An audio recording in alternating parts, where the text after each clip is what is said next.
Now, I'm sure they would have loved to have had some music to power them through the challenge that they undertook. I'm talking about 29 swimmers from Wits University who undertook to be the first group in South Africa to swim for 24 hours straight. Brett went down to the pool to find out if they could pull it off. With the beginning of the new year comes the setting of new goals, but it always seems a lot easier to set goals than it is to achieve them. Tonight, 30 mad swimmers will be trying to attempt to swim for 24 hours for charity. Madswimmer is a group of daring South African swimmers who swim to support children's charities and inspire others. This swim will be the first official recorded 24-hour swim in the country.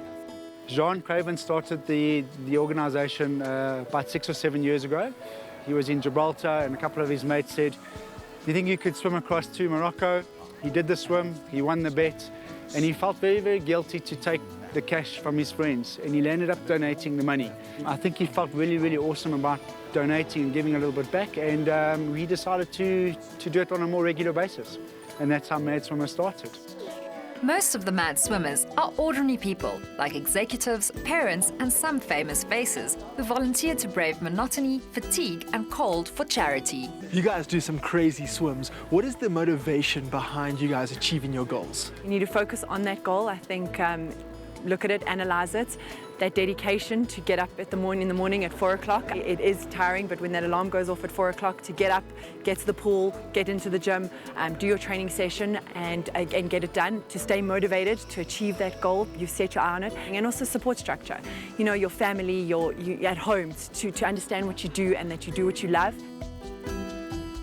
I would say the first thing is commitment. Once you've committed that you're going to do the swim, and you can't commit to a week or a day before those big swims, it's months in advance, and once you commit, so I think commitment is your first aspect, and then focus. Once you get into the swim, then it's all about the mental toughness and just getting into a rhythm during the swim. Commitment and focus, I would say, are the key elements of getting there.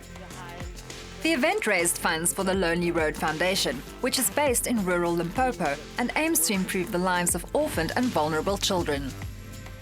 I know you guys are going to be swimming for 24 hours, but what does it entail? It's a mad event, it's a first for South Africa, and we're just trying to raise awareness for the Lonely Road Foundation. In essence, Lonely Road Foundation works on the infrastructure of that village, and in turn gets a little bit more fun and happiness into 3,500 lives. We lead relatively privileged lives, and by putting ourselves through a little bit of pain and a little bit of discomfort, hopefully we can get you guys as viewers to dig in your pockets and help us support 3,500 kids. We don't get to sleep for 24 hours. We don't get the luxury of a bed. We don't get the nice meals we want. We're combining that with the Lonely Road charity with these kids that are really struggling in South Africa and their life being focused on survival and not actually living life. That to me touches my heart. That is why I'm now enjoying this, and I'll be following this road and this journey for a while, as it is a worthy cause. Each swimmer set their own goal in terms of distance they wanted to cover, but it was Tyrone Fenter who covered the furthest solo distance for men with 57 kilometers. Now that I've got some tips on how to achieve my goals, it's time that I tackle this one. The rain's not going to stop us. Challenge accepted.